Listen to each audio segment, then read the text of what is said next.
What's up, and welcome to SGPN's The Daily Dog. I'm your host, Brent Hess, and I'm here with my favorite Underdog fantasy pick'em plays for Friday, August 2nd, 2024.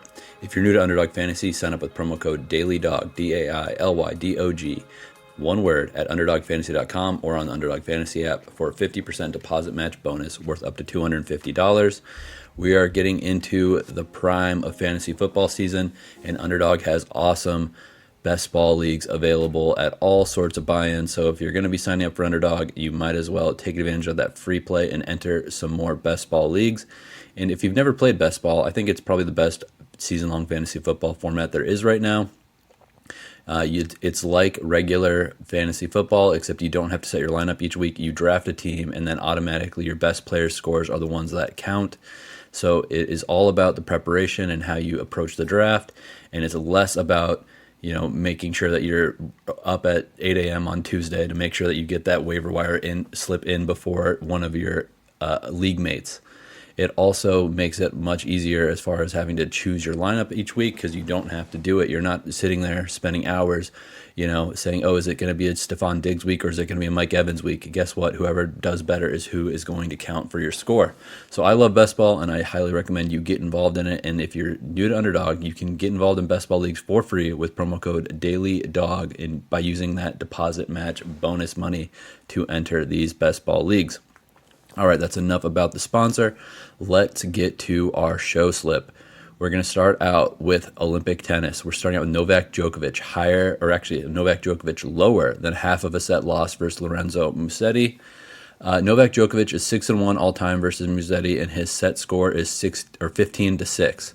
So he's obviously very comfortable in this matchup, and he's played Musetti a few times this year already and beat him at Monte Carlo in a 3-set match versus Musetti. He won 2-0 at the Masters level event, which is kind of what this Olympics is de facto, just based on the fact that it is only best of 3, not best of 5, despite it being at a Grand Slam location of Roland Garros there in Paris. Djokovic has had a great run so far in this Olympic tournament. He's been able to overpower some low-level opponents and not have to exert himself too much. He hasn't lost a set yet, and he's only been in one tiebreak so far. So the gas tank should be relatively solid for a guy his age, a guy who's dealt with injuries this year and over the past several years. But again, I just think that the way that this tournament's breaking, the way that he's been the 1 seed, so he hasn't had a ton of tough matches yet, he should be fresh. When his opponent, Lorenzo Musetti, just had to play against Alexander Zverev, who is one of the top players in the world right now. He's a bona fide top 5 guy right now, and Musetti took care of business. Musetti's been playing at a high level all season. He's been in a lot of big matches, and he's been in a lot of big matches lately, including against Novak Djokovic in Wimbledon last month. That said, I think that, again, just Djokovic is having a down year by his standards. He hasn't won a slam yet. He's made it far in the Aussie Open, made it far at Wimbledon, made it far at the French Open, but he hasn't gotten a trophy yet. He hasn't been playing in a lot of tournaments because, as I've said, he's getting older. He doesn't have as much energy to get in the week-to-week grind of some of these smaller ATP 250, 500 level events. But getting an Olympic gold medal here does salvage the year 2024 for Novak Djokovic. He's already, the GOAT basically in everyone's mind. Getting another big piece of hardware like that gold medal definitely will be is definitely his top priority this year. And if he does it, he doesn't even really, I don't even know how much he'll care about the U.S. Open if he gets a gold medal here.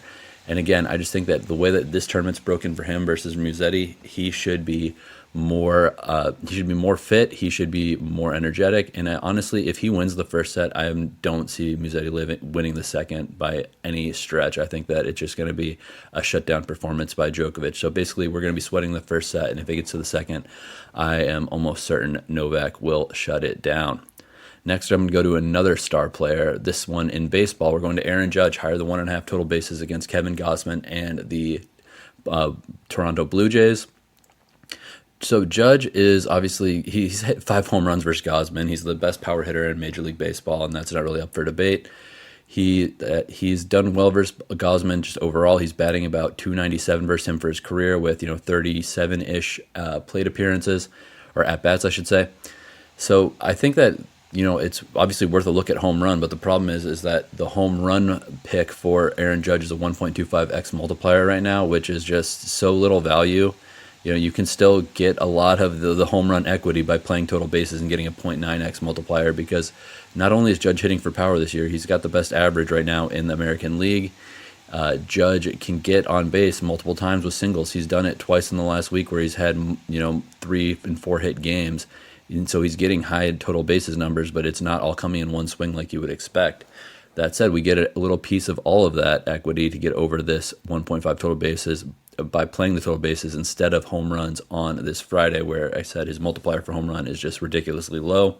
So these two guys together, Novak Djokovic and Aaron Judge, yield a 2.97x return on your money.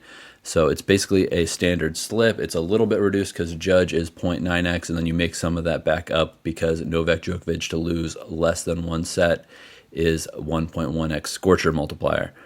That is the show slip for today.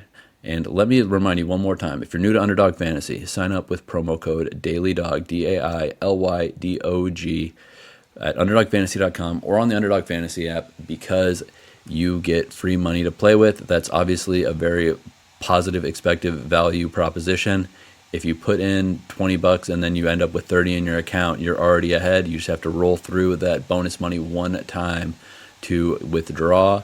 And again, Underdog puts promos up all the time. They've got NFL Week 1 promos up right now. They've got the Cardinals against Bills game. There's one play on there that I really have my eye on, which is James Conner higher than 42.5 rush yards, reduced from I think 55.5. James Conner, when he's healthy at the beginning of the year, he's a workhorse. He's a guy that gets tough yards. He's not going to be a guy breaking 80-yard, halfback tosses up the edge. But he's a guy who will pound it inside for 4 or 5 yards per attempt, and he's going to be getting the ball probably 12 to 15 rushes. So I think that this is a great opportunity to get in early on NFL Week 1, use some promo money from depositing with promo code DAILYDOG, and build a slip around James Conner higher than 42.5 rush yards in Week 1 against the Bills. All right, let's get to the Daily Dong, the Dong Squad, the guys I think are going to hit home run. This is obviously the most fun part of the day. It's the most fun slip because, who doesn't love cheering for home runs every time their guys get up to bat? We're going to be starting out with another Yankee. We're going with Giancarlo Stanton, higher than half of a home run against Kevin Gausmann and the Blue Jays. Stanton hasn't had a home run since he's come back from his injury hiatus last week. Gausmann is a great spot for him to get back on the home run track and get that monkey off his back. He has 2 career home runs versus Gausmann, and he's batting .368 in this matchup. So obviously he sees the ball really well versus Gausmann. And again, Stanton is in that, the pressure for his role in this lineup is dramatically reduced now that Jazz Chisholm is also a threat in this lineup. I think that the way that the Yankees ended up building this roster, I know a lot of people poo-pooed on Jazz as overrated, but so far he has hit the ground running for the Yankees. I think that actually Jazz is better than he showed with the Marlins because he had so little support around him for his career down there. So I think that, Jazz being on this team, batting behind Aaron Judge, batting behind Juan Soto, really helps Giancarlo Stanton. He should be able to swing a little bit more freer here because if he isn't getting the ball or if he isn't getting runners across the line, he's got more guys in the lineup who can do it without him trying to do it on a single swing. So when Giancarlo Stanton's swinging free, swinging easy, he is a good home run threat. And again, I said he's done well versus Gausmann in the past. Batting .368 is pretty awesome for a guy who usually bats in the low 200s because he's usually swinging with his eyes closed as hard as he can. And he's already got 2 home runs versus Gausmann in his career. Next, I'm going to be targeting a pitcher, Cutter Crawford of the Red Sox, who has been an absolute mess in his last 2 starts. He's allowed 8 home runs in his last 2 starts. One game he allowed 5, and one game he allowed 3. He's playing against the Rangers, who obviously have a couple of guys on that team that can hit the ball very hard and very far. I'm choosing Adolis Garcia here because he's the guy on this team that is going to be swinging for the fences every single time. I think Corey Seager probably does the same thing, but Adolis Garcia is just more of a guy that I think that I want to take in this spot when there's someone allowing that much hard contact. Seager has been up and down. He's been dealing with injuries. Obviously, Adolis Garcia's numbers overall are down this year, but that doesn't mean he still can't get the ball over the wall. He got one over a couple games back.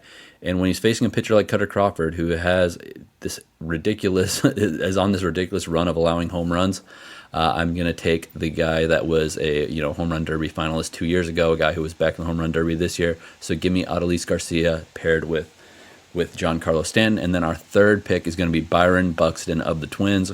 We've got a warm weather night game in Minneapolis. We've got very minimal winds, and we've got him facing the White Sox, who are going to basically be throwing out there an opener and then going to their bullpen, which is even more depleted than ever after they traded a bunch of pieces during the deadline.